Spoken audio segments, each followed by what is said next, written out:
من الشيطان الرجيم بسم الله الرحمن الرحيم الحمد لله رب العالمين الصلاة والسلام على أشرف الأنبياء والمرسلين وعلى آله وأصحابه ومن تبعهم بإحسان إلى يوم الدين أما بعد கண்ணியத்தினுடைய இஸ்லாமிய சகோதரர்களே சகோதரிகளே தாய்மார்களே, அல்லாஹ்வுடைய உதவியால் தொடர்ச்சியாக ரமலானினுடைய பகல் பொழுதுகளில் நபித்தோழர்களை கற்றுக்கொள்வோம், அவர்களின் மீது பற்றுக்கொள்வோம் என்ற தலைப்பின் கீழால் தொடர் உரைகளை நாம் நிகழ்த்தி வருகின்றோம். அல்ஹம்துலில்லாஹ். அந்த தொடரிலே அபூபக்கர் ரலியல்லாஹு தஆலா அவர்களை பற்றியும், உமர் ரலியல்லாஹு தஆலா அவர்களை பற்றியும், உஸ்மான் ரலியல்லாஹு தஆலா அவர்களை பற்றியும் தொடர்ச்சியாக நாம் பேசி வருகின்றோம். உஸ்மான் ரலியல்லாஹு தஆலா அவர்களுடைய இறுதி பகுதியை இன்று நாங்கள் பார்க்க இருக்கின்றோம். அதற்கு பின்னால் இன்ஷா அல்லாஹ் அலி ரலியல்லாஹு அன்ஹு அவர்களுடைய வரலாறை நாம் ஆரம்பிக்க இருக்கின்றோம்.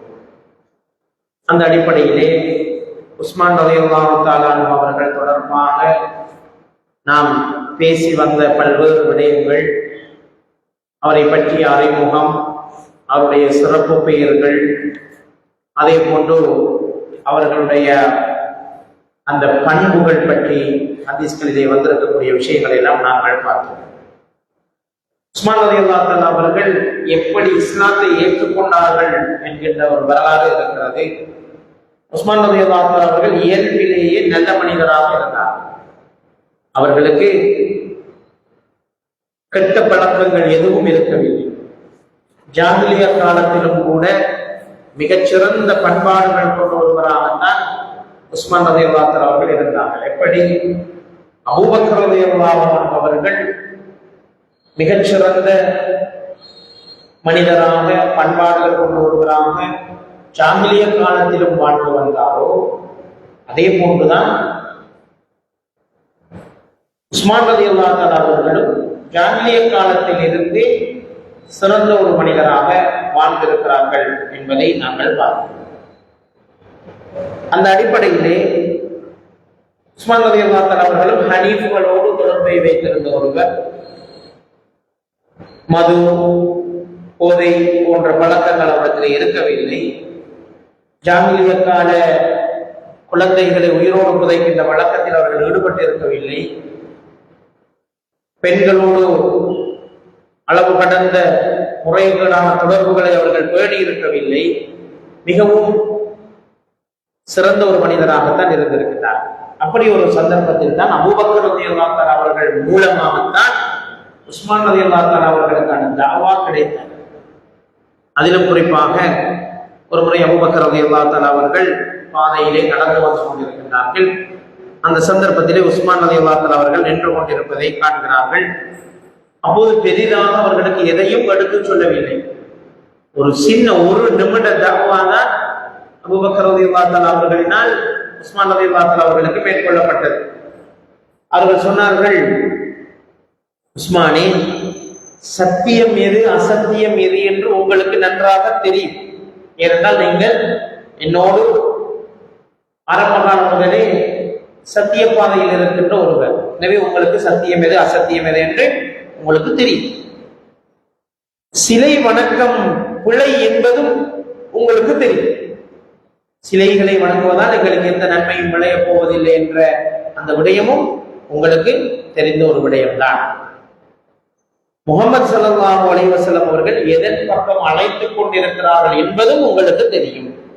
அவர் சத்தியத்தின் பக்கம் அழைத்துக் கொண்டிருக்கிறார், நன்மையின் பக்கம் அழைத்துக் கொண்டிருக்கிறார், மனித சமூகத்தை நல்வழிப்படுத்துவதற்காக அழைத்துக் கொண்டிருக்கிறார் என்ற செய்தியும் உங்களுக்கு தெரியும். எனவே இதையெல்லாம் தெரிந்திருக்கக்கூடிய நீங்கள் இஸ்லாத்தை ஏற்றுக்கொள்வதற்கு என்ன தடையாக இருக்கிறது? எனவே நீங்கள் இஸ்லாத்தை ஏற்றுக்கொள்ள வேண்டும் என்ற சிந்தனையை முன்வைக்கிறார். பாருங்கள், அது ஏதாவது அணுகுமுறை. உங்களுக்கு தெரியும் என்று சொல்லி அவருக்கு ஏற்கனவே தெரிந்த ஒரு சத்தியத்தை தான் நாங்கள் அழைக்கிறோமே தவிர புதிய ஒரு விடயத்தின் பக்கம் உங்களை அழைக்கவில்லை என்று அவர்களுடைய அணுகுமுறை வித்தியாசமாக இருந்தது. இதை கேட்ட உஸ்மான் ரலியல்லாஹு அன்ஹு அவர்கள் இவர் எந்த மறுப்பும் சொல்லவில்லை, எந்த விதமான அப்ஜெக்ஷனும் அவர்களுக்கு இருக்கவில்லை. உடனடியாக அபூபக்கர் ரலியல்லாஹு அன்ஹு அவர்களை சொல்கிறார்கள், என்னை ரசூல் ஸல்லல்லாஹு அலைஹி வஸல்லம் அவரிடம் அழைத்துச் செல்லுங்கள், நான் இஸ்லாத்தை ஏற்றுக்கொள்ளப் போகிறேன் என்று சொன்னார்கள் என்று வரலாற்றை. எனவே அவர்கள் பெரிய கஷ்டப்பட்டு இஸ்லாத்துக்கு அவர்களை எடுக்க வேண்டிய தேவை இருக்கவில்லை. சத்தியத்தை சொன்னார்கள், எடுத்து சொன்ன உடனே அதனை ஏற்றுக்கொண்டு இஸ்லாத்துக்காக உழைக்கக்கூடிய ஒருவராக அவர்கள் மாறி போனார்கள் என்பதை நாங்கள் பார்க்கிறோம். அந்த அடிப்படையிலே உஸ்மான் ரலியல்லாஹு அன்ஹு அவர்கள் பல்வேறு நல்ல விடயங்களை செய்து அவர்களுடைய இறுதி கட்டம், நான் சொன்னேன் அவருடைய ஆட்சி 12 வருடங்கள் என்ன, முதல் 6 வருடங்களும் மிக சிறந்த ஆட்சி. அதிலே அவர்கள் செய்த நிறைய சேவைகள் இருக்கின்றன. அதே நேரம் முதல் 6 வருடங்களுக்கு பின்னால் வந்த அடுத்த 6 வருடங்கள் சோதனை மிக்க காலம். பல அரசியல் குழப்பங்களை எதிர்கொள்ள வேண்டிய நிலை உஸ்மான் ரலியல்லாஹு அன்ஹு அவர்களுக்கு காணப்பட்டது. அதிகமான விமர்சனங்களை உஸ்மான் ரலியல்லாஹு அன்ஹு அவர்கள் மீது முன்வைக்க தொடங்கினார். அதில் மிக முக்கியமான ஒருவர் தான் அப்துல்லா இப்னு சபா என்று சொல்லக்கூடிய ஒருவர். இவர்தான் உஸ்மான் ரலியல்லாஹு அன்ஹு அவர்களை மிக மோசமாக விமர்சித்தவர்.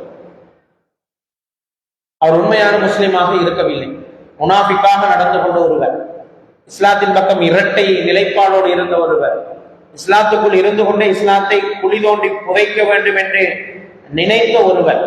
அப்படிப்பட்ட ஒருவர் தான் இந்த அப்துல்லா இப்னு சபா என்று சொல்லக்கூடிய ஒருவர்.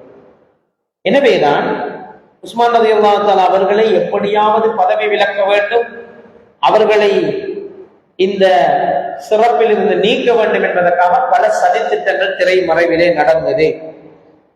அந்த நேரத்தில் தான் அவர்களுக்கு எதிராக விமர்சனங்களை முன்வைக்க தொடங்கினார். உஸ்மான் ரலியல்லாஹு அன்ஹு அவர்கள் முறையான ஆட்சியை மேற்கொள்ளவில்லை, அவர் பல தவறுகளை செய்திருக்கிறார் என்று அவர்களை விமர்சிக்க சொன்னார். ரசூல் ஸல்லல்லாஹு அலைஹி வஸல்லம் அவர்கள் சொன்ன ஒரு ஹதீஸ் இருக்கிறது, சஹாபாக்களை உயர்த்தி அவர்களுடைய அந்த சிறப்பம்சங்களை சொல்லக்கூடிய பல ஹதீஸ்கள் இருக்கின்றன. அதிலே ஹதீஸ்களை அறிஞர்களுக்கு மத்தியிலே இருக்கிற ஒரு நிலைப்பாடு இருக்கிறது, அஸ்ஸஹாபா குல்லுஹும் உதுல், அனைத்து சஹாபாக்களும் நீதியானவர்கள் தான். அவர்கள் யாரும் பொய் பேசக்கூடியவர்களாக, வேண்டுமென்றே மனமுரண்பாடாக அநீதி இழைக்கக்கூடியவர்களாக, பாவம் செய்யக்கூடியவர்களாக அவர்கள் இருக்கவில்லை என்பது ஹதீஸ்களை அறிஞர்களின் ஏகோபித்த முடிவு. இதனால்தான் சஹாபாக்களின் எந்த ஒரு நபித்தோழரையும் ஹதீஸ்களையிலே திறனாய்வுக்கு உட்படுத்தவில்லை. சஹாபாக்களுக்கு அடுத்த தரத்தில் உள்ளவர்கள் அனைவரும் திறனாய்வுக்கு உட்படுத்தப்பட்டார். யாருடைய வாழ்க்கையிலே இவர் எப்படிப்பட்டவர், உண்மை சொல்லுகிறாரா பொய் சொல்லியிருக்கிறாரா என்று மிக அதிகமாக அவருடைய வாழ்க்கை வரலாறுகள் அப்படியே அலசி ஆராயப்பட்டது. சஹாபாக்களுடைய வாழ்க்கையை ஆராய்ந்தார்கள், ஆனால் அந்த அளவுக்கு அவர்கள் ஆராயவில்லை. காரணம், இந்த விதி, அனைவரும் நீதியானவர்கள் தான், அவர்கள் அனைவரும் நேர்மையானவர்கள் தான் என்ற நிலைப்பாடு ஸல்லல்லாஹு அலைஹி வஸல்லம் அவர்களுடைய நிலைப்பாடு. அவர்கள் சொன்னார்களே, காலங்களிலே சிறந்தது என்னுடைய காலம், எனக்கு பின்வரக்கூடிய சஹாபாக்களுடைய காலம் தான் அதுக்கு அடுத்து சிறந்த காலம் என்று சொன்னார். சஹாபாக்களை குறை கூறுவதை இஸ்லாம் அங்கீகரிக்கவில்லை. அவர்கள் இஸ்லாத்துக்காக பல தியாகங்களை செய்தவர்கள், ரலியல்லாஹு அன்ஹு வரது அன்ஹு என்ற பெயரை பெற்றவர்கள், அல்லாஹ்வின் திருப்பொருத்தத்தை பெற்றுக் கொண்டவர்கள்.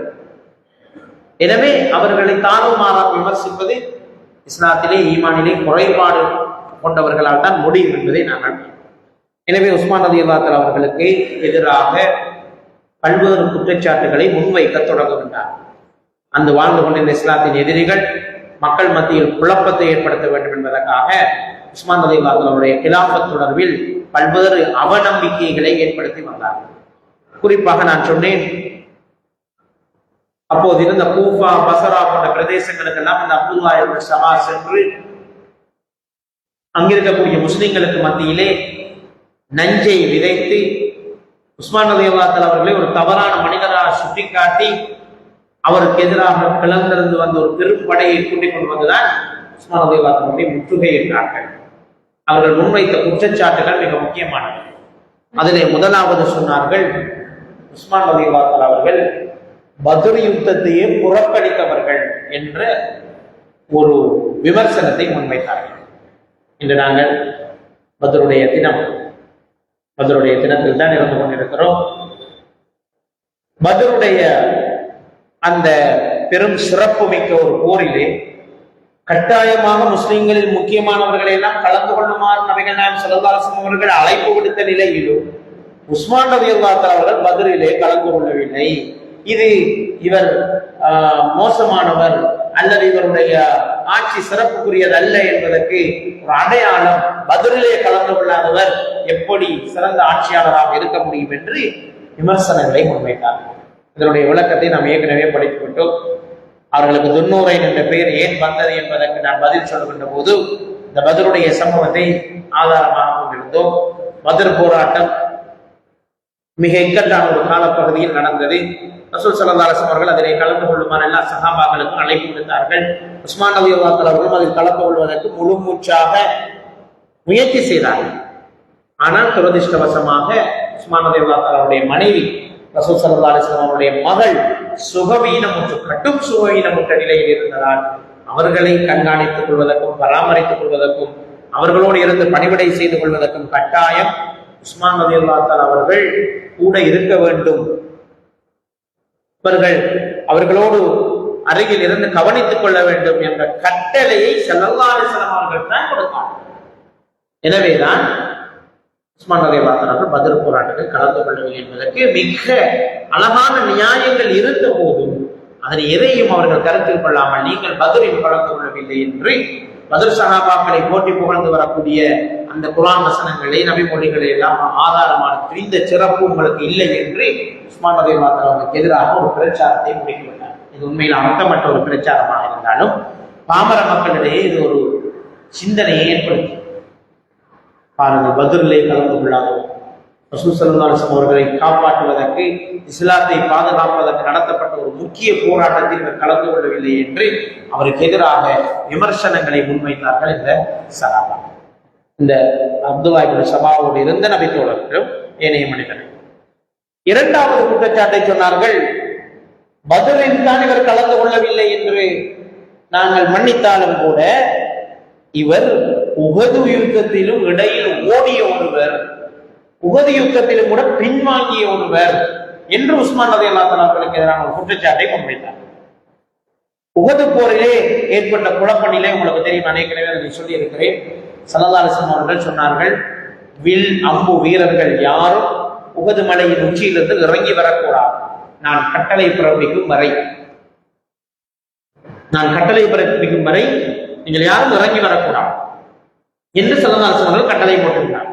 ஆனால் உஹது யுத்தத்திலே ஆரம்பத்திலே முஸ்லிம்கள் வெற்றி பெறுகிறார்கள். அப்போது மேலே இருந்த வில்வித்தை வீரர்கள் அம்பு வீரர்கள் கீழே அதிகமான கனிமத்துடைய பொருட்கள் இருக்கின்றன, அவற்றை நாங்களும் பெற்றுக்கொள்ள வேண்டும் என்ற ஒரு ஆசையிலே ஸல்லல்லாஹு அலைஹி வஸல்லம் அவருடைய கட்டளையை மீறி கீழே இறங்கி வந்து விடுவார்கள்.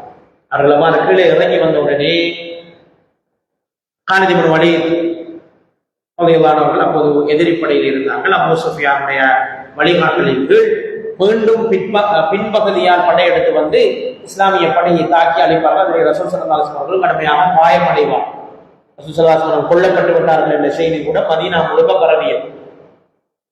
அப்படிப்பட்ட ஒரு நேரத்திலே சில முஸ்லிம்கள் ரசூலுல்லாஹி ஸல்லல்லாஹு அலைஹி வஸல்லம் அவர்கள் கொல்லப்பட்டு விட்டதாகவும் இன்னும் சில வதந்திகள் அந்த சந்தர்ப்பத்திலே பரவி கொண்டிருந்ததாலும் உஹது போராட்டத்திலே சிலர் விரண்டோடினார்கள், ரசூலுல்லாஹ்வே கொண்டு போட்டார்கள், இதுக்கு பிறகு என்ன யுத்தம் பண்ணி இருக்கிறது என்ற ஒரு மனோநிலையிலே சில சஹாபாக்கள் அங்கிருந்து வழி சென்றார்கள். அவர்களில் உஸ்மான் ரலியல்லாஹு தஆலா அவர்களும் ஒருவர்.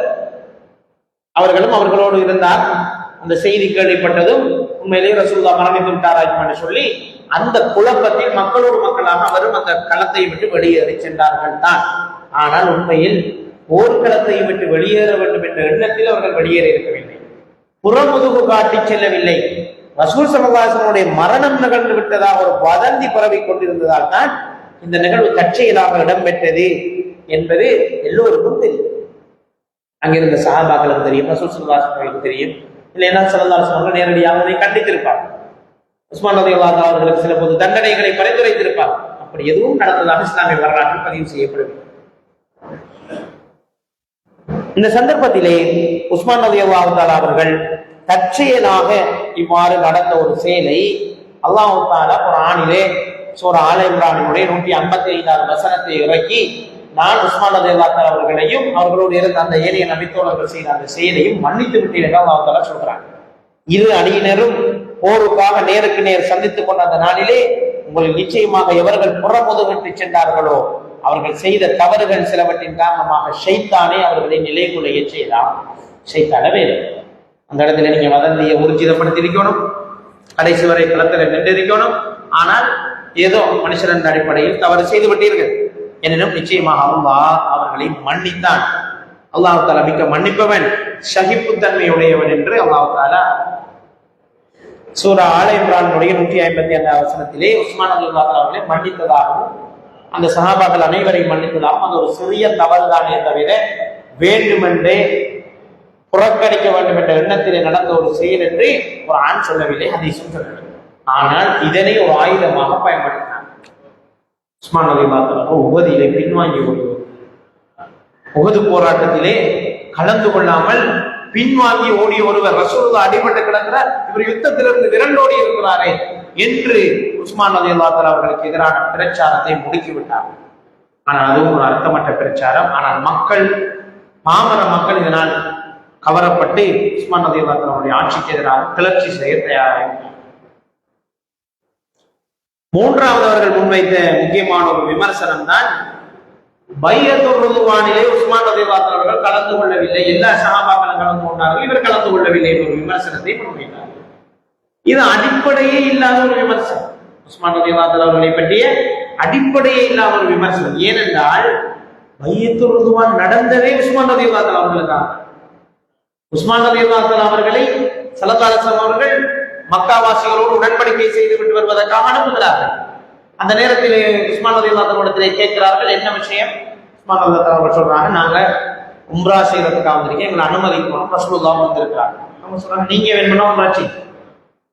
உஸ்மான் ரலியல்லாஹு தஆலா என்ன சொன்னாங்க, நீங்க உஸ்மான் நீங்க தனிப்பட்ட முறையில் உம்ரா செய்யணுமா செய்யுங்க, உங்களுக்கு அனுமதிதான், ரசூலுல்லாஹ் வரதுக்கு அனுமதிக்கணும், உங்களுடைய தூதர் வருவதற்கு நாங்கள் அனுமதிக்க மாட்டோம் என்று சொன்னார்கள்.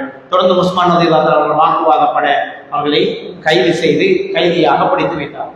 இந்த சந்தர்ப்பத்திலே தான் உஸ்மான் ரலியல்லாஹு தஆலா அவர்கள் மரணித்து விட்டார்கள் என்ற செய்தி தவறாக வதந்தியாக ரசூல் ஸல்லல்லாஹு அலைஹி வஸல்லம் அவர்கள் கட்டியதும் அவர்களுக்கு ஆதரவு தெரிவித்துத்தான் ஒரு போராட்டத்தை செய்ய வேண்டும், இங்கிருந்து யாரும் நாங்கள் பின்வாங்க கூடாது, உஸ்மான் ரலியல்லாஹு தஆலா அவருடைய கொலைக்கு நீதி கிடைக்க வேண்டும் என்ற அடிப்படையில் உடனடியாக நீதி கேட்டு போராடுவதற்காக செய்யப்பட்ட ஒரு ஒப்பந்தம் தான் ஒரு இலந்தை மரத்துக்கு கீழே சஹாபாக்கள் எல்லாம் ஒன்று கூடி என்னுடைய கை உங்களுடைய கைகளை வைத்து பையத்து செய்யுங்கள் என்று சொல்கிறார்கள். இன்னொரு முன்னது ரசூலுல்லாஹ்வுடைய கைக்கு மேல் பையத்து செய்து கொண்டிருக்கின்ற போது ஸல்லல்லாஹு அலைஹி வஸல்லம் அவர்கள் சொன்னார்கள், உஸ்மான் அவர்கள் என்னோடு வந்தார், இந்த இடத்தில் இல்லை, அவர் மரணித்து விட்டார், அவருக்காக எனது கையை நான் வைத்து பையத்து செய்கிறேன் என்று ரசூல் ஸல்லல்லாஹு அலைஹி வஸல்லம் இடது கையை தன்னுடைய வலது கையின் மீது வைத்து இது உஸ்மானின் கை என்று ஸல்லல்லாஹு அலைஹி வஸல்லம் அவர்கள் சொன்ன அந்த சம்பவம் தான்.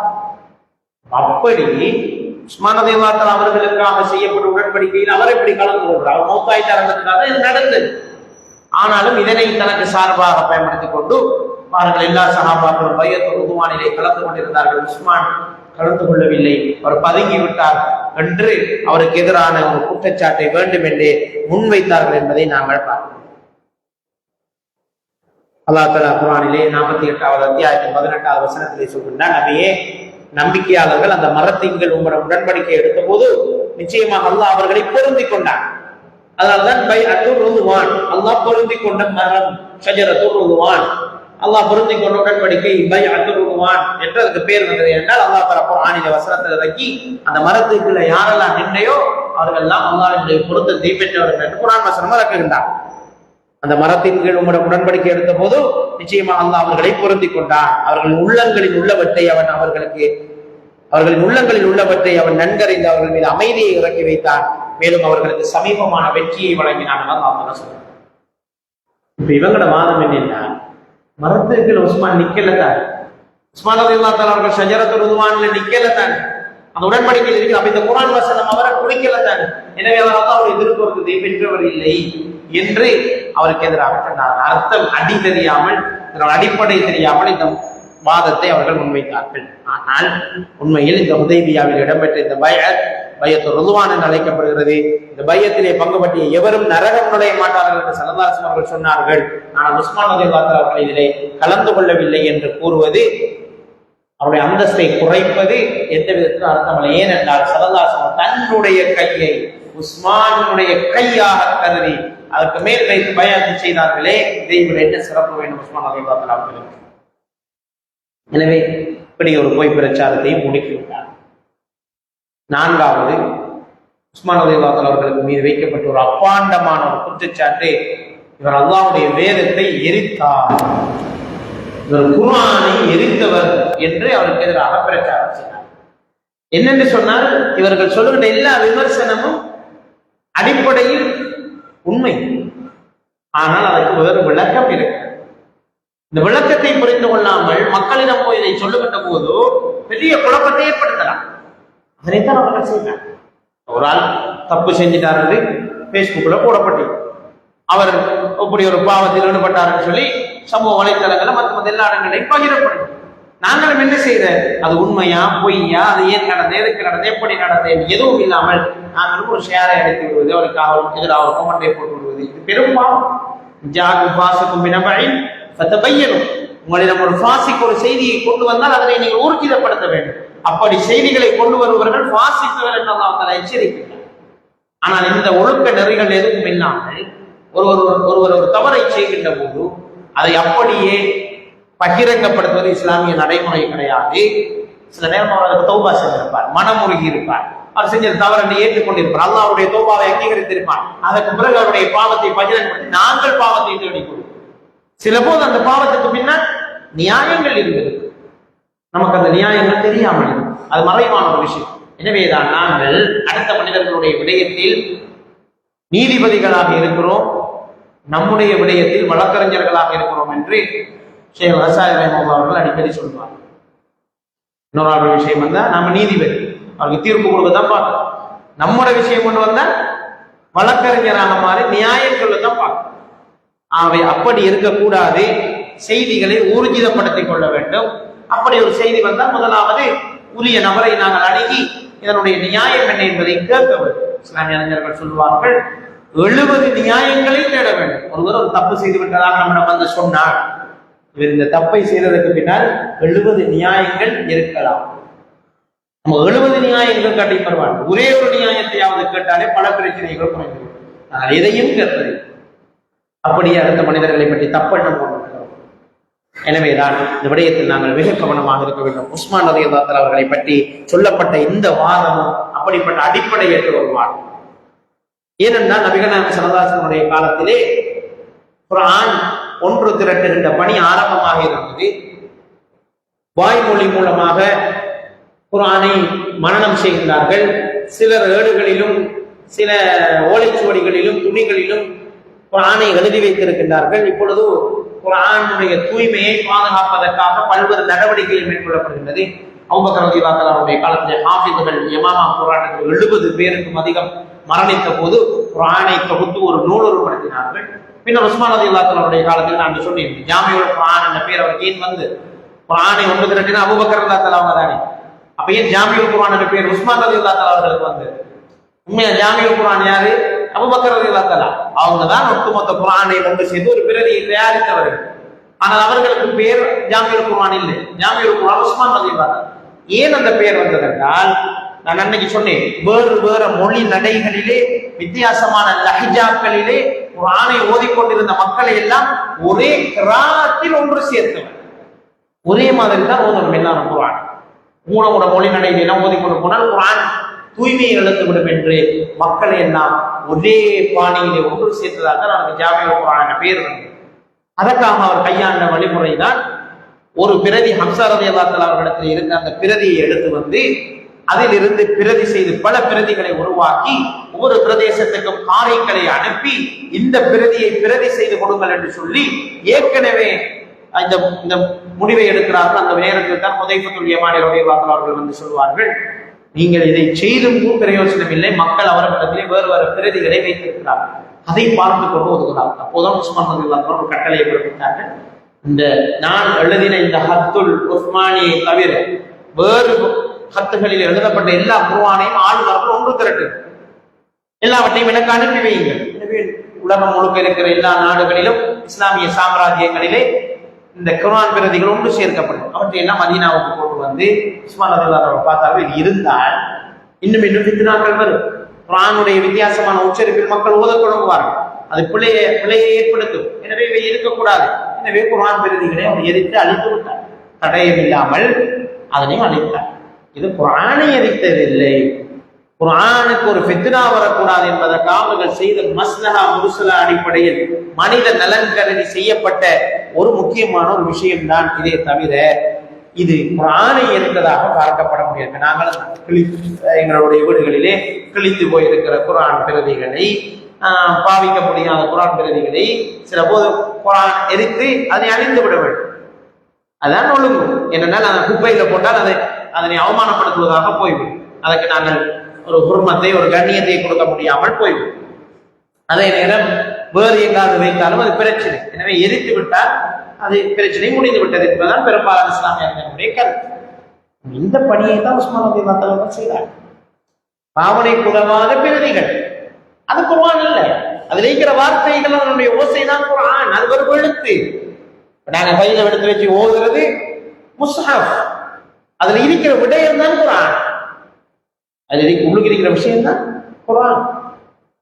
வெளியே இருக்கிறது அது எழுத்து, அது அச்சிடப்பட்டது, அது எந்த மொழியிலையும் நாங்கள் எழுதலாம், எழுதினா அது எழுத்து. அதற்கு அல்ல குர்ஆன் என்று சொல்றது. குர்ஆன்ங்கிறது ஓதப்படுவதுதான் குர்ஆன். அல்லாஹ்வுடைய அந்த வார்த்தைகள் தான் குர்ஆனை தவிர அந்த பேப்பர்ஸ், அந்த பிரிண்டிங், அந்த எழுதப்பட்டது அது அல்ல குர்ஆன். அது முஸ்ஹப், அது எழுதப்பட்ட பிரதிகள், அதனை கண்ணியப்படுத்த வேண்டும். ஆனால் பாவனைக்கு உதவாவிட்டால் அதனை எரிக்க முடியும் என்பதுதான் பெரும்பாலான சஹாபாக்கள் இஸ்லாமிய அறிஞர்களுடைய கருத்து. எனவே அந்த அடிப்படையில், அந்த இஜ்திஹாதின் அடிப்படையில் தான் அபூபக்கர் உஸ்மான் ரலியல்லாஹு அன்ஹு அந்த குர்ஆன் பிரதிகளை எரித்தார். எனவே இதனை ஒரு பூதாகரமாக அல்லாஹ்வுடைய வேதத்தை நெருப்பை கொடுத்து எரித்தவர் இவர். இவருடைய ஆட்சியில் நாம் எப்படி இருப்பது? எனவே ஆட்சியை புரட்ட வேண்டும் பாருங்கள் என்று பெரிய அறகலை, பெரிய ஒரு அறகலை தானே அரசாங்கத்துக்கு எதிரான ஒரு பெரிய புரட்சியை ஏற்படுத்தினார். பெரிய புரட்சி, பாரிய புரட்சியை ஏற்படுத்தி உஸ்மான் ரலியல்லாஹு அன்ஹுடைய ஆட்சியை புரட்ட வேண்டும் என்று சொல்லி இந்த விமர்சனங்களை பாமர மக்களுக்கு, புதுசா இஸ்லாத்தை ஏற்ற மக்களுக்கு, ஒவ்வொரு ஊர்கள்ல பிரதேசங்கள்ல உஸ்மான் ரலியல்லாஹு அன்ஹு வாழ்ந்த பிரதேசத்தோட தூர இருக்கிற மக்களுக்கு இதையெல்லாம் சொன்னா பாருங்க, குர்ஆனை எரிச்சவராம் அவர், நாம் அவர்கள் ஆட்சிகளை அறிகிறவாங்க, ஆட்சியை புரட்டுவோம் என்று மக்களை கூட்டிட்டு வர. ஐந்தாவது, அவருக்கு எதிராக முன்வைத்த மாபெரும் குற்றச்சாட்டு, ரசூலுல்லாஹ்வுடைய சுன்னாக்களை புறக்கணித்தார். ரசூலுல்லாஹ்வுடைய சுன்னாக்களை எல்லாம் புறக்கணித்தார். எப்படி புறக்கணித்தார்? அவரை பற்றி சொன்ன ஒரு மிக முக்கியமான குற்றச்சாட்டு, தொழுகையை பயணத்திலே சுருக்கி தொழுவது வலியுறுத்தப்பட்ட ஒரு சுன்னத். தெரியும், தொழுகையை நாங்க கஸ்ரு ஜம்மு செய்து தொழுவது வலியுறுத்தப்பட்ட ஒரு விஷயம். ஆனால் அது கட்டாயமானது வரலாம், கட்டாயம் சுருக்கி தான் ஒரு நாள் தொழணுமானால் கிடையாது. அப்படி சொல்ல வலியுறுத்தினான். இப்படியானதுல கஷ்டங்கள் இருந்தால் நீங்க சுருக்கி தொழுவோம் என்ற ஒரு சட்டத்தை இஸ்லாம் எங்களுக்கு சொல்லி இருக்கிறது, குர்ஆன் சொல்லியிருக்கிறது, ஹதீஸ் சொல்லியிருக்கு. இப்போது இவர்களுடைய வாதம் என்னவென்று சொன்னால், ஹஜ்ஜுக்காக உஸ்மான் ரலியல்லாஹு அன்ஹு அவர்கள் மக்காவுக்கு போகின்றார்கள். மக்காவுக்கு போறார்கள், ஹைலைட். மக்காவுக்கு போன நேரத்திலே மதீனால தான் மக்காவுக்கு போறாங்க, அப்ப பிரியாணி தானே. எனவே பயணத்தில் தொழும்போது என்ன செஞ்சுக்கணும்? சுருக்கி தொழுதிருக்க வேண்டும். ஆனால் அபூபக்கர் ரலியல்லாஹு அன்ஹு அவர்கள் ஹஜ்ஜிலே மினாவிலே தங்குகின்ற போதோ 4 ரக்காத்துகளுடைய தொழுகைகளை 2 ரக்காத்துகளை தொழுவதுதான் சுன்னத்தாக இருந்தும் கூட அபூபக்கர் ரலியல்லாஹு அன்ஹு அவர்கள், உமர் ரலியல்லாஹு அன்ஹு அவர்கள் எல்லாம் 2 ரக்காத்துகளாக தான் தொழுதார்கள் என்று இருக்க, உஸ்மான் ரலியல்லாஹு அன்ஹு அவர்கள் ஹஜ்ஜின் போது அதனை முழுமையாக 4 ரக்காத் தொழுகைகளாக தொழுதார். எனவே இவர் சுன்னாவை புறக்கணித்து விட்டார், ரசூலுல்லாஹ்வை புறக்கணித்து விட்டார் என்று அவருக்கு எதிரான ஒரு புரளியை கிளப்பி விட்டார். அவருடைய ஆட்சியின் இறுதி பகுதியில் அவர் அந்த ஹஜ்ஜுக்காக சென்றிருந்த போது 4 ரக்காத்துகளாகத்தானே தொழுதார். எப்படி இதை ஏற்றுக்கொள்றேன்னு சொல்லிதான் அது பிரச்சனை. இப்போது மினாவிலே உஸ்மான் ரலியல்லாஹு அன்ஹு அவர்கள் தொழுகையை பூரணப்படுத்தி தொழுவதை இப்னு மஸ்ஊத் ரலியல்லாஹு அன்ஹு அவர்கள் போன்ற சஹாபாக்கள் போய் மாற்று கருத்துக்களை முன்வைத்தார். என்ன சொன்னார்கள்? நீங்க இவ்வாறு உங்களுடைய தொழுகைகளை சுருக்கி தொழ சேர்த்து தொழ வேண்டாம், சுருக்கி தொழுவதுதான் மிக பொருத்தமானது என்ற கருத்தையும் முன்வைத்தார்கள். ஆனால் உஸ்மான் ரலியல்லாஹு அன்ஹு அவர்கள் அதனை ஏற்றுக்கொள்ளவில்லை என்றெல்லாம் இவர்கள் விமர்சனம் செய்தார்கள். உண்மையிலேயே இதற்கு பின்னால் இருக்கிற நியாயங்களை நாங்கள் தேடி பார்க்கின்ற போது உஸ்மான் ரலியல்லாஹு அன்ஹு அவருடைய இஜ்திஹாதினுடைய முடிவுதான் ஒரு ஆட்சியாளராக, ஒரு இமாமாக, ஒரு மார்க்க அறிஞராக உஸ்மான் ரலியல்லாஹு அன்ஹு அவர்கள் அந்த இடத்திலே எடுத்த ஒரு இஜ்திஹாதுடைய தீர்மானம் தான். இஜ்திஹாதுடைய சட்டம் என்ன? ஒருவர் ஒரு விடயத்திலே குர்ஆன் சுன்னாவை அடிப்படையாக வைத்து ஒரு மார்க்க விவகாரத்துக்கு தீர்ப்பெடுக்கிறார். அந்த விவகாரம் சரியாக இருந்தால் அவருக்கு 2 கூலிகள் இருக்கும். அது பிழையாக இருந்தால் அவருக்கு பாவம் கிடைக்காது, அவருக்கு ஒரு கூலி கிடைக்கும் என்று ஸல்லல்லாஹு அலைஹி வஸல்லம் சொன்னார். யாராவது ஒரு மார்க்கத்துல புதிய ஒரு விஷயம் வருது, அப்டேட்டான ஒரு கேள்வி வருது, இந்த கேள்விக்கு பதில் சொல்ல வேண்டும். அப்ப பதில் நேரடியாக குர்ஆன் சுன்னாவில் இல்லை என்றால் இஜ்திஹாத் செய்ய வேண்டும். குர்ஆனையும் சுன்னாவையும் வைத்து ஆராய்ச்சி செய்ய வேண்டும். ஆராய்ச்சி செய்து ஒரு முடிவை சொல்ல வேண்டும். சில போது அந்த முடிவு நிலையான முடிவாரி, ஆனால் அதுக்கு பாவம் கிடையாது. இஜ்திஹாதுக்கு பாவம் கிடையாது. இஸ்லாம் அறிவை தூண்டுற மார்க்கம்ங்கிறதுக்கு இதை விட என்ன நியாயம் வேணும்? புலையா செஞ்சாலும் நன்மைதார என்று சொல்ற மார்க்கம் இஸ்லாம். ஏன் அதை சொன்னது? அப்பதான் ஆராய்ச்சி நடக்கும். எல்லாம் சரியா வராது. ரிசர்ச் என்றால் நெகட்டிவா முடிவு வரும், பாசிட்டிவா முடிவு வரும். நீங்க ரிசர்ச் பண்ண வேண்டும், ஆராய்ச்சி பண்ண வேண்டும். உஸ்மான் ரலியல்லாஹு அன்ஹு அவர்கள் அந்த இஜ்திஹாதை தான் செய்தார்கள். எனவே அந்த இஜ்திஹாதின் அடிப்படையில் அவர்கள் முழுமையாக தொழுவதுதான் சிறந்தது என்ற முடிவுக்கு வந்தார்கள். சரி, அது தவறாவே இருக்கட்டுமே, தவறாவே இருந்தா கூட அதை வைத்து உஸ்மான் ரலியல்லாஹு அன்ஹு அவர்களை விமர்சிக்க முடியாது. ஏன்? அது அவருடைய இஜ்திஹாதுடைய முடிவு. அதற்கு அல்லாஹ்விடத்தில் ஒரு கூலி இருக்கிறது என்பதுதான் இஸ்லாமிய அறிஞர்களுடைய நிலைப்பாடாக இருக்கிறது.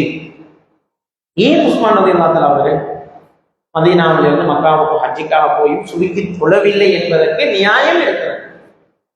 2 நியாயத்தை அவர்கள் அந்த நேரங்களிலே முன்வைத்திருந்தார். ஒன்று, உஸ்மான் ரலியல்லாஹு அன்ஹு அவர்கள் பிறந்தது தாயிஃப்ல, வளர்ந்தது மக்காவுல, திருமணம் முடிச்சிருந்தது மக்காவுல, நீண்ட காலம் வாழ்ந்தது மக்காவுல. அவங்க என்ன நினைச்சாங்க? மக்கா என்னுடைய சொந்த ஊர், நான் போய் இருந்த மதீனாவும் அந்த ஊர் தான், அதுவும் சொந்த ஊர் தான். ஆனா மக்காங்கிறது எனக்கு அந்நியமான ஒரு பிரதேசம் கிடையாது, எனக்கு அது சொந்த ஊர், நான் வாழ்ந்த ஊர், என்னுடைய குடும்பம் இருக்கிற ஊர். எனவே சொந்த ஊரிலே நான் ஏன் சுருக்கிக் கொள்ள வேண்டும்? எனக்கு தொழக்கூடிய சந்தர்ப்பம் இருக்கிறது, நான் முழுமையாக தொழுகிறேன், என்னை ஒரு பிரியாணியாக கருதி கொள்ளவில்லை என்ற கருத்தை தான் உஸ்மான் ரலியல்லாஹு அன்ஹு அவர்கள் கொண்டிருந்தார்கள் என்பது முன்வைக்கப்பட்ட ஒரு நியாயம். 2வது நியாயம் என்ன என்றால், இதுதான் மிக முக்கியமான ஒரு இஜ்திஹாத். ஹஜ்ஜுடைய காலம் என்பது எல்லா கிராமப்புற மக்களும் வரக்கூடிய ஒரு காலம். நிறைய கிராமப்புற நாட்டுப்புற மக்கள் எல்லாம் ஒன்று கூடுவார்கள். கல்வி அறிவு உள்ளவர்களும் வருவார்கள், கல்வி அறிவு அற்றவர்களும் வருவார்கள். மினாவிலே லுகர், அசர், இஷா என்பவற்றை நான் 2 தொழுதோம் என்று சொன்னால் அவங்க என்ன நினைச்சிருவாங்க? 2 ரக்காத்து தான் தொழுக. நம்மளும் இவரு 2 கலீஃபா அப்படித்தானப்பா தொழுதாரு, 2 தானே தொழுவிச்சாரு, நாமும் லுகரை, மசரை, இஷாவையும் 2 தொழுவோம் என்ற முடிவுக்கு வந்து இஸ்லாத்தை பிழையாக விளங்கி அவர்கள் இந்த விடயத்தை செய்து கொள்ளக்கூடாது என்கின்ற நியாயத்துக்காக உஸ்மான் ரலியல்லாஹு அன்ஹு அவர்கள் முழுமையாக தொழுகையை தொழுவித்தார்கள். எனவே இந்த பலமான 2 நியாயங்களும் உஸ்மான் ரலியல்லாஹு அன்ஹு அவருடைய பக்கம் இருந்ததால் தான் அவர்கள் முழுமையாக தொழுகையை தொழுதார்கள் என்பதுதான் இதற்கு பின்னால் இருக்கிற நியாயம். ஆனால் இந்த எந்த நியாயத்தையும் தேடாமல், இதற்கு பின்னால் இருக்கிற எந்த ஒரு ஹிக்மத்தையும் புரிந்து கொள்ளாமல் வெறுமனே உஸ்மான் ரலியல்லாஹு அன்ஹு அவர்களை விமர்சிக்க வேண்டும் என்பதற்காக மாத்திரம் இவ்வாறு செய்தது மிகவும் மோசமான ஒரு பணியாக இருந்தது. அதற்கு பின்னால் தான் ஆயிரக்கணக்கான மக்களை ஒன்று திரட்டி கொண்டு வந்து உஸ்மான் ரலியல்லாஹு அன்ஹு அவர்களை முற்றுகையிட்டு கொலை செய்தார்கள் என்ற வரலாற்றை நான் அன்றும் சுருக்கமாக உங்களுக்கு சொல்லியிருக்கேன். அப்ப இதுதான் உஸ்மான் ரலியல்லாஹு அன்ஹுடைய வரலாற்றில் மிக முக்கியமான தருணங்கள் என்பதை நாங்கள் பார்க்கலாம். அவருடைய ஆரம்பம் மிக சிம்பிளாக இஸ்லாத்தை ஏற்றுக்கொண்டார். இஸ்லாத்துக்கு முதலில் நல்ல மனிதராகத்தான் இருந்தார். இஸ்லாத்தை ஏற்றதற்கு பிறகு பல தியாகங்களை, விடயங்களை செய்தார். பல சிறப்பு பெயர்களுக்கு கனி போன்ற பல சிறப்பு பெயர்களை தன்னகத்தை பெற்றுக் கொண்டார். மலக்குமாரே அவரை பார்த்து வெக்கப்படுகின்ற அளவுக்கு வெக்க உணர்வோடு, ஈமானி உணர்வோடு நடந்து கொண்டார் என்றெல்லாம் நாங்கள் பார்த்தோம்.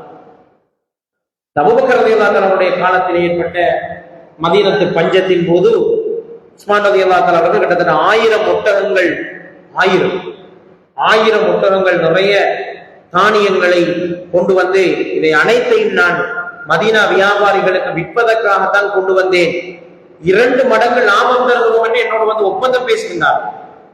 சொன்னாங்க எனக்கு பஞ்சகாலம் தானே, பஞ்சகாலத்துல ஒரு கிலோ விலை ஏற்றி விற்பான். பெட்ரோல் இல்லை என்றால் 1 லிட்டர் பெட்ரோலை 2000 ரூபாய் கொடுத்து வாங்குறதுக்கு ஆட்கள் இருக்கு. ஏன் கட்டுப்பாடு ஏற்பட்டால் கேள்வி குறைந்தால், இந்த நிரம்பல் குறைந்தால் கேள்வி கூடும். அதுதான் பொருளாதார நிலைமை. எனவே கடும் பஞ்சமான காலம், தானியத்தை இவ்வளவு விலை கொடுத்து மக்கள் வாங்குவதற்கு ரெடி. எனவே இந்த நேரத்தில் உஸ்மான் ரலியல்லாஹு இந்த வேறு மொத்த வியாபாரம், மொத்த வியாபாரம் மொத்தமா கொண்டு 1000 ஒட்டகத்துல ஒரு சாமான் நீங்கிறாங்க மதீனா கொண்டு. அந்த நேரத்திலே சின்ன சின்ன வியாபாரிகள் நாம் போய் நீங்க வாங்கின நீங்க விற்கிற விலையில இருந்து டபுள் விலை தந்து வாங்குறோம் தாங்க எங்களுக்கு தாங்க என்று கேட்டுக்கொண்டிருந்தேன். அபூபக்கர் ரலியல்லாஹு அவர்கள் உஸ்மான் ரலியல்லாஹு அவர்கள் செய்தி அனுப்பினாங்க. மக்கள் எல்லாம் கடும் பஞ்சத்தில் இருக்கிறாங்க.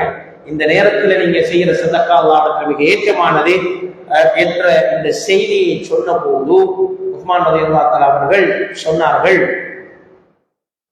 வியாபாரிகள் எல்லாம் அழைத்து இந்த ஆக்ஷன் நடக்கும், ஏலம் நடக்கும். அதுக்கு பிறகுதான் அந்த யாரை கூட விலைக்கு கேட்காலும் அவங்களுக்கு கொடுப்பாங்க. அப்படிதான் மதீனத்து வியாபாரம் நடக்கும். எல்லா வியாபாரிகளும் ஒன்று திரண்டு இந்த நேரத்திலே சொன்னார்கள், நீங்க எல்லாரும் சொன்ன விலையை விட கூட விலை ஒரு ஆள் கேட்டுட்டார், நான் அவருக்கு தான் கொடுக்க போகிறேன் என்று உஸ்மான் ரலியல்லாஹு அவர்கள் சொன்ன போது இருந்த வியாபாரிகள் எல்லாம் ஆச்சரியப்பட்டு போயிட்டாங்க. யாரப்பா அவர், நம்ம கேட்ட இந்த விலையிலெல்லாம் கூட ஹை ரேட்டில் இந்த தானியங்களை விலை பேசியவர் யார் என்று கேட்ட போது உஸ்மான் ரலியல்லாஹு அவர்கள் சொன்னார்கள்,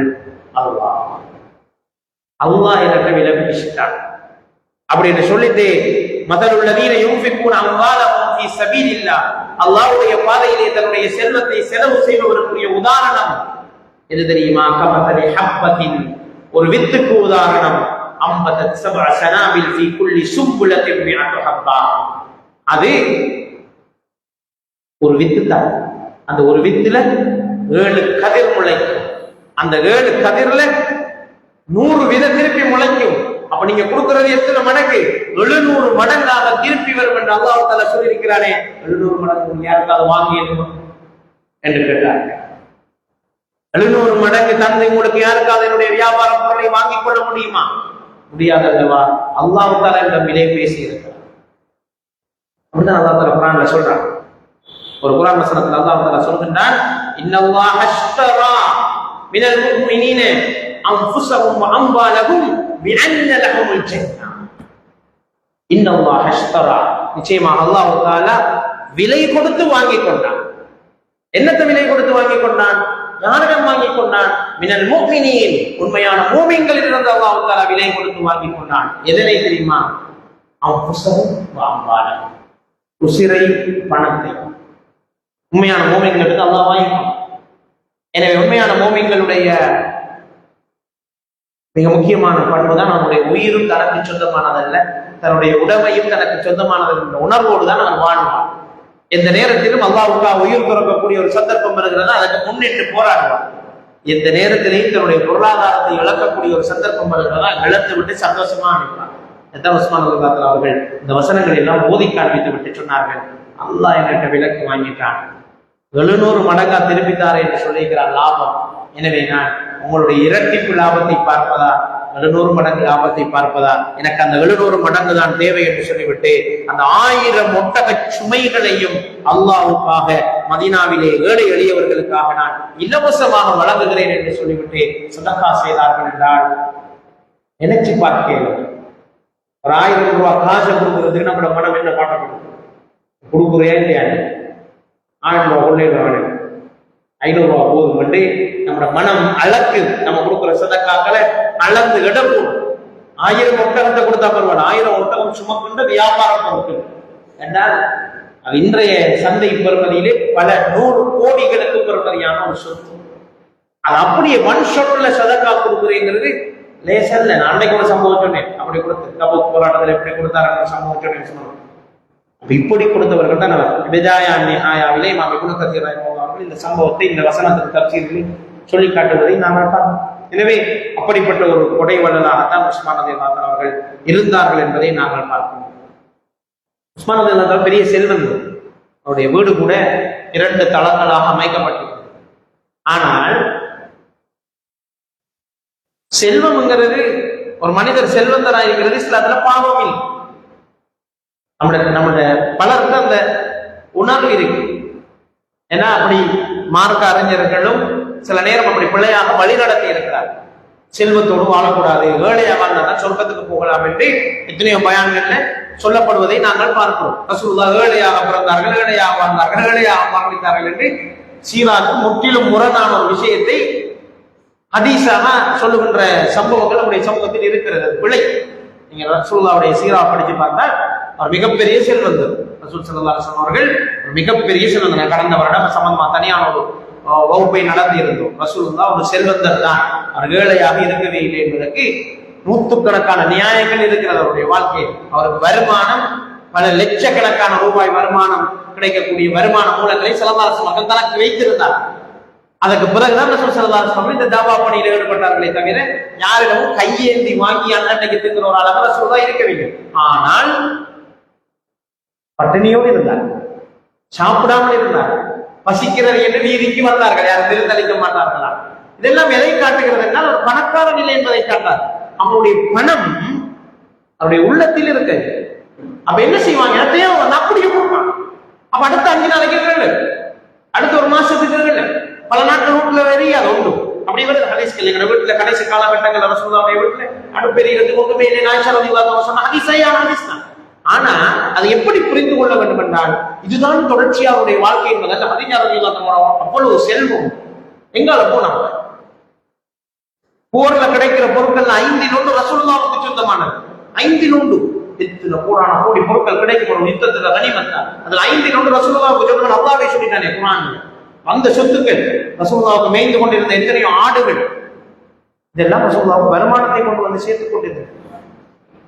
எத்தனையோ வெளிநாட்டு மன்னர்கள் ரசூலுல்லாஹ்வுக்கு தனிப்பட்ட முறையில் அனுப்பி வைத்த அன்பளிப்புகள், விலை மதிக்க முடியாத மாணிக்கங்கள் வந்து நகர்கள் எல்லாம் பல அதெல்லாம் ரசூலுல்லாஹ்வுடைய சொத்துக்களாக இருந்தது. அதனால அபூபக்கர் ரலியல்லாஹு அன்ஹு ஒரு பெரிய செல்வந்தர், உஸ்மான் ரலியல்லாஹு அன்ஹு ஒரு பெரிய செல்வந்தர். இங்க இஷ்யூ என்ன என்றால் ஒரு செல்வந்தர் அழைக்கிறது இஷ்யூ அல்ல. அந்த செல்வம் உள்ளத்துக்கு போய் கர்வமும் அகங்காரமும் கொண்டு அடுத்த மனிதர்களை இழிவாக பார்க்கின்ற மனோநிலை தான் இஸ்லாத்திலே பிழையானதே தவிர இஸ்லாம் ஏழ்மையை ஒருபோதும் பரிந்துரைக்கவில்லை. அந்த ஹதீஸிலே வரக்கூடிய சொல் வந்து மிஸ்கீன். மிஸ்கீன் என்பதை நாங்கள் மொழிக்கரத்தில் புரிந்து கொள்வோம். மொழிக்கரத்தில் மிஸ்கின் ஜகாத் பெற தகுதியான ஒரு அர்த்தம். எனவே அப்படி நாங்கள் புரிந்து, அதான் மிஸ்கின் என்று சொல்றது எளிமையாக வாழ்பவர். இஸ்லாம் எவ்வளவு பெரிய பணக்காரனா இருந்தாலும் மிஸ்கினா தான் வாழ, மிஸ்கினாக வாழுங்கள், ஏழை எளிமையாக வாழுங்கள் என்ற விடயம் நாங்கள் சொல்லப்பட்டிருக்கிறது. ஏழை வேற எளிமை வேறு. பிழையாக புரிந்து கொண்டதனுடைய விளைவுதான். எனவே உஸ்மான் ரலியல்லாஹு அன்ஹு பெரிய செல்வம், ஆனா மிஸ்கின், எளிமையாக வாழக்கூடிய. எந்த அளவுக்கு என்று சொன்னால் அவருடைய வரலாற்றிலே வருகிறது, உஸ்மான் ரலியல்லாஹு அன்ஹு அவர்கள் கலீஃபாவாக இருந்த காலத்தில் கூட அவர்கள் அரசு சொத்துக்கள் இருந்து பைத்துல் மாலில் இருந்து ஒரு திரவத்தை கூட அவர்கள் தனக்கு எடுத்துக் கொண்டது. அந்த சொத்துல தான் அவர்கள் வாழ்ந்தார். சம்பளம் கூட அவர்கள் பெற்றுக் கொள்ளவில்லை. அது மாத்திரமல்ல, மக்களுக்கு மாமிசம், தேன் போன்ற உயர்ந்த உணவுகளை விருந்தாக வழங்குவார்கள். ஆனால் தன்னுடைய வீட்டிலே தான் தனியாக சாப்பிடுகின்ற போது வெறும் ஒளிவு எண்ணெயையும் ரொட்டியையும் தான் தன்னுடைய சாப்பாடாக ஆக்கிக் கொள்வார்கள். உஸ்மான் ரலியல்லாஹு அன்ஹு நடைமுறை வாழ்ந்தது மாடி வீட்டுலதான். அவர் பார்க்கிற பார்வைக்கு அவர் பெரிய பணக்காரர் தான், ஆனால் அது அவருடைய உள்ளத்திலே ஆக்கிரமித்திருக்கிறது. எப்போதும் அவருக்கு இப்படியான ஒரு மனநிலையோடு வாழ்ந்த ஒருவர் என்பதை நாங்கள் அடிக்கடி பார்க்கிறோம். சில போது நம்முடைய செல்வம் என்பது உள்ளத்துக்கு செல்லாமல் நாங்கள் பாதுகாத்துக் கொள்ள வேண்டும். இந்த சம்பவத்தை சொல்லுகின்ற போது இலங்கையிலே இருந்த ஒரு மிக முக்கியமான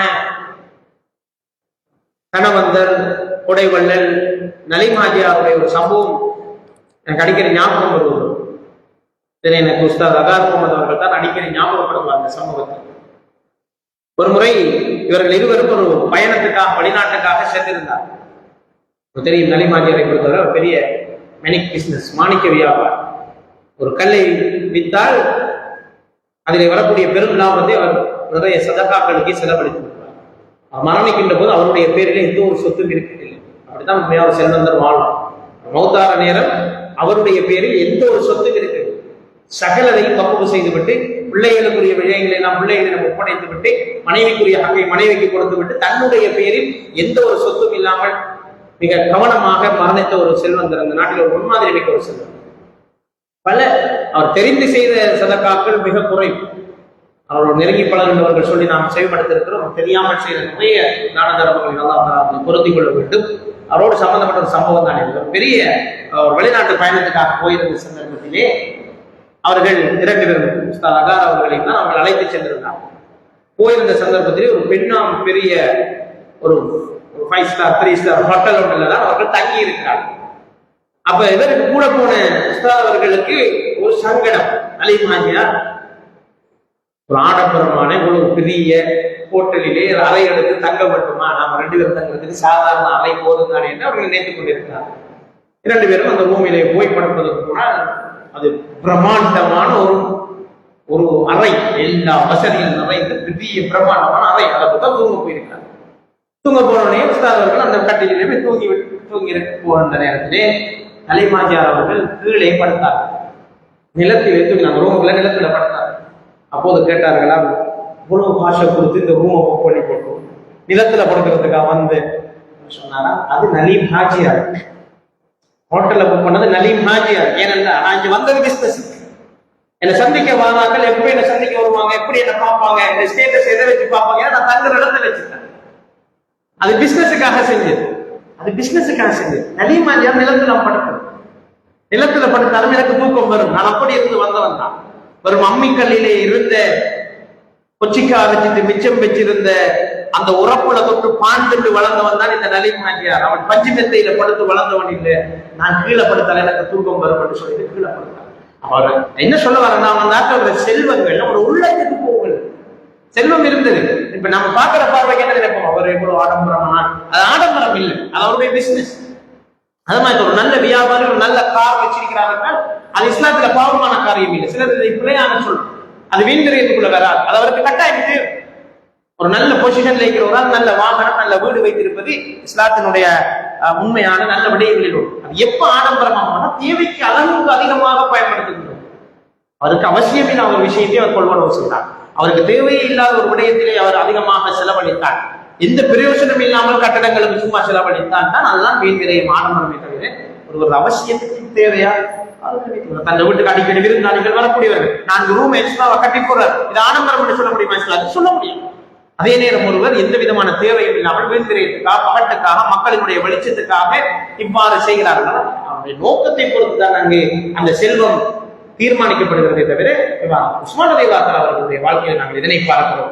பெரிய பணக்காரனாக வெளியிலிருந்தாக்களுக்கு தெரிந்தாலும் அவருடைய உள்ரங்கத்தை நாங்கள் பார்க்கின்ற போது நாங்கள் மிக எளிமையான ஒரு வாழ்க்கையை வாழ்ந்திருக்கிறார்கள் என்பதற்கு இதெல்லாம் ஒரு ஆதாரமாக இருந்திருக்கிறதை நாங்கள் பார்க்கின்றோம். இமாம் அஹ்மத் அவர்கள் ஜுஹுதுடைய பாடத்திலே இதனை கொண்டு வருவார்கள். எப்படி அவர்கள் அடுத்தவர்களுக்கு தர்மத்தை நல்லதை கொடுத்துவிட்டு தனக்கு எளிமையான உணவை தேர்ந்தெடுத்துக் கொண்டார்கள் என்பதை சொல்வதை நாங்கள் பார்க்கிறோம். எந்த அளவுக்கு என்று சொன்னால், உஸ்மான் ரலியல்லாஹு தஆலா அவர்கள் ஒவ்வொரு வெள்ளிக்கிழமையிலும் ஏதாவது ஒரு சதக்காவை ப்ராஜெக்டாக செய்து வந்திருக்கிறார். ஒரு சதக்காவிற்கு குறிப்பாக அடிமைகளை விடுதலை செய்யும் ஃப்ரைடேயான வெள்ளிக்கிழமை வந்தால் அதிகம் தன்னுடைய செல்வத்தை செலவழித்து அடிமைகளை விடுதலை செய்கின்ற பழக்கம் அவரிடத்தில் இருந்திருக்கின்றன.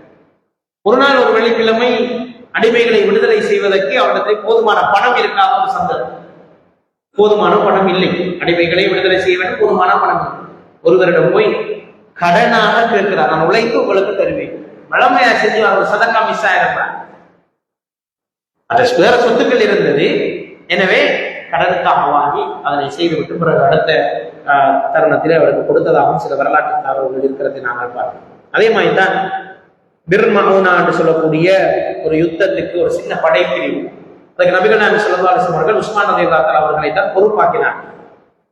உஸ்மான் ரலியல்லாஹு தஆலா அவருடைய ஒரு பழக்கம் இருக்கிறது, சின்ன சின்ன படைப்பிரிவுகள் சின்ன சின்ன ஏற்பாடுகள் நடந்தால் உடனே ரசூலுல்லாஹி அவர்கள் சொல்லிடுவாரு, உணவு செலவும் தண்ணி செலவும் என்கிறார். இப்படி சொல்லுவாங்க, அந்த சாப்பாடை நான் பொறுப்பு, மற்ற செலவுகள் வேற யாராவது பொறுப்பெடுக்கணும், சாப்பாடை நான் பொறுப்பெடுப்பேன் அடிக்கடி சொல்லியிருக்காங்க. பல தடவைகளில் அப்படி சொல்லியிருக்காங்க. இந்த போராட்டத்துக்கு ரசூல் ஸல்லல்லாஹு அலைஹி வஸல்லம் அவர்கள் இவர்களைத்தான் பொறுப்பாக்குகின்றார்கள். அந்த நேரத்திலே அவர்கள் சொன்னார்கள், இந்த போராட்டம் முடிஞ்சு வரும் வரைக்கும் சகலருக்குமான உணவு தேவை என்னுடைய. உஸ்மான் ரலியல்லாஹு அன்ஹு போற எல்லாருக்கும் சாப்பாட்டுக்கு பஞ்சப்பட தேவை, மனுஷன் செலவழித்தார், அவருடைய பணத்தை செலவழித்து எல்லாருக்கும் கொடுப்பார். இப்படி பல சிறிய படைப்பிரிவுகளுக்கு அவர் ரகசியமாக நிதி உதவிகளை செய்ததாக சொல்லப்படுவதை நாங்கள் அதே மாதிரி தான் ஏழைகளினுடைய விடயத்தில் அவர் கூடுதல் கவனம் செலுத்தினார். தன்னுடைய சொந்த செல்வத்திலிருந்து அதிகமான ஏழைகள் திருமணம் செய்வதற்காக வசதியற்ற நிலையில இருந்த பல ஏழைகளுக்கு, விதவைகளுக்கு தன்னுடைய பொருளாதாரத்திலிருந்து செலவழித்திருக்கிறார். மணமக்களுக்கு தேவையான, திருமணத்துக்கு தேவையான ஏற்பாடுகளை செய்து கொடுக்கின்ற ஒருவராக உஸ்மான் ரலியல்லாஹு அவர்கள் இருந்து குறிப்பாக சதகது சிர், இரகசிய தர்மங்களில் கூடுதல் கவனம் செலுத்திய ஒருவர் என்று அவரை பற்றி சொல்லப்படுகிற விடயங்களை நாங்கள் பார்க்கின்றோம். இப்படி உஸ்மான் ரலியல்லாஹு அவர்கள் மிகவும் அழகாக, நேர்த்தியாக சதகாக்களை ஒழுங்குபடுத்தி செய்த, சதகா ப்ரொஜெக்டுகளை செய்த, ஒரு ப்ரொஜெக்ட், ப்ரொஜெக்ட் தண்ணி இல்லாத தண்ணியை இலவசமாக கொடுக்குற ஒரு ப்ரொஜெக்ட். இப்ப நான் சொன்னது ஒரு ப்ரொஜெக்ட். இப்படி பல சதகா ப்ரொஜெக்டுகளை கணிசமாக செய்த ஒருவர் தான் உஸ்மான் ரலியல்லாஹு அன்ஹு அவர்கள். அவர்களுடைய ஆட்சி காலத்திலும் பல்வேறு சேவைகளை அவர்கள் செய்திருக்கிறார்கள்.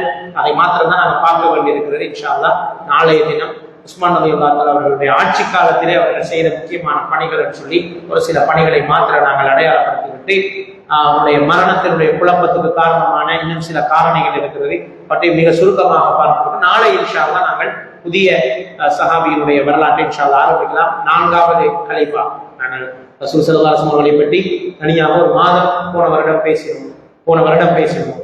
இந்த வருடம் குலஃபாஉர் ராஷிதூன்களை பற்றி தான் பேசிக் கொண்டிருக்கிறோம். 3 கலீஃபாக்களை பேசி முடித்திருக்கிறோம். இன்ஷா அல்லாஹ் நாளைய தினம் அலி ரலியல்லாஹு அவருடைய வரலாற்றை இன்ஷா அல்லாஹ் நாடினால் ஆரம்பிப்போம். அதுக்கு பிறகு ஏனைய சஹாபாக்களுடைய வரலாறுகளை இப்படி ஒவ்வொரு நாளிலே முடிக்கலாம். இந்த பெரிய வரலாறுகள் கிடையாது. நாங்கள் இது 4 நாள் 5 நாள் ஒவ்வொரு சஹாபாக்களை பற்றி பேசுறோம். அவ்வளவு விஷயங்கள் நம்ம வாழ்க்கை நான் கட்டப்பட்ட குலஃபாஉர் ராஷிதூன் 40 வருட காலம் இஸ்லாமிய சாம்ராஜ்யத்தை கையகத்தை வைத்துக் கொண்டவர்கள் எல்லோரும். எனவே அவர்களுக்கு பல வரலாறுகள் இருக்கிறது. குடும்ப வரலாறு, சமூக வரலாறு, அரசியல் வரலாறு, பொருளாதார வரலாறு. இதுக்கு பிறகு நாங்கள் சில முக்கியமான சஹாபாக்களை எடுத்து அவர்களுடைய வாழ்க்கையில் இன்றைய சமூகத்துக்கு பயனுள்ள சில சம்பவங்களை தொகுத்து நாங்கள் இன்ஷா அல்லாஹ் சஹாபாக்களுடைய வரலாற்றை அவர்களுடைய பிறப்பு, அவருடைய ஏனைய விடயங்களை எல்லாம் தவிர்த்து இந்த 4 கலீஃபாக்களை முழுமையாக படித்திருக்கிறோம். ஏன்னால் அவங்க எங்களை ரத்தத்தோடு கலந்தவர்கள், குலஃபாஉர் ராஷிதூன்கள், அவர்களை மிகவும் நாங்கள் நேசிக்கின்றோம். அந்த அடிப்படையில் விரிவாக பார்த்திருக்கிறோம். ஏனைய சஹாபாக்களுடைய வாழ்க்கையிலிருந்து அவங்களுடைய ஜெம்ஸ் மட்டும் நாங்கள் நல்ல முத்துக்கள் இருக்கிறது, அவற்றை மாத்திரம் அடுத்து இன்ஷா அல்லாஹ் இன்றைய சமூகத்துக்கு அவருடைய வாழ்க்கை உணர்த்துகின்ற படிப்பினைகள் என்ற தலைப்பின் கீழால் சஹாபாக்களுடைய வரலாறுகளை இன்ஷா அல்லாஹ் அடுத்தடுத்த அமர்வுகளில் இறுதி பத்திலே நாங்கள் முழுமையாக நோக்கி இருக்கிறோம். நாளைய தினம் அலி ரலியல்லாஹு அவருடைய வாழ்க்கை வரலாற்றை இன்ஷா அல்லாஹ் நாங்கள் பேச இருக்கிறோம். உஸ்மான் ரலியல்லாஹு அவருடைய இறுதி பகுதியையும் அலி ரலியல்லாஹு அவருடைய ஆரம்ப பகுதியையும் இன்ஷா அல்லாஹ் நாளை பேசுவோம் என்ற செய்தியை ஞாபகப்படுத்திக் கொண்டு இன்ஷா அல்லாஹ் இஅ்திகாஃபுக்காக பெயர் கொடுத்த சகோதரர்கள் அல்லது பெயர் கொடுக்க இருக்கிற சகோதரர்கள் பெயர்களை பதிவு செய்து கொள்ளுங்கள். அவர் பெயர் பதிவு செய்கிற ஆட்கள் இன்ஷா அல்லாஹ் நாளைக்கு இன்ஷா அல்லாஹ் இந்த ஒருவருடைய பயானுக்கு பின்னால் நமக்கு மஷூராவோட செய்து கொண்டால் என்னுடைய ஒழுங்குகளை பேசிக்கொண்டால் இன்ஷா அல்லாஹ் பொருத்தமாக இருக்கும். எனவே இஅ்திகாஃபுக்காக பெயர் தந்த எல்லா சகோதரர்கள், வர இருக்கிற சகோதரர்களுக்கு இந்த செய்தியை எத்தி வைங்க. இன்ஷா அல்லாஹ் நாளைய தினம் இந்த ஒருவருடைய பயானுக்கு பின்னால 10 நிமிடம் மஷூராவிடம் வரும். அதுக்கு பின்னால் திங்கட்கிழமை இரவு கியாமுல் வணக்கத்துக்காக வருகின்ற போது உங்களுடைய இஅ்திகாஃப் இன்ஷா அல்லாஹ் ஸ்டார்ட் ஆகி அல்லது இரவே வந்துடலாம் அவரையோடே வரலாம். வந்து இங்கே தங்கியிருந்து கியாமுல் வணக்கத்தில் ஈடுபடலாம் அல்லது அன்று இரவோடு வந்து இணைந்து கொள்ளலாம் இன்ஷா அல்லாஹ்.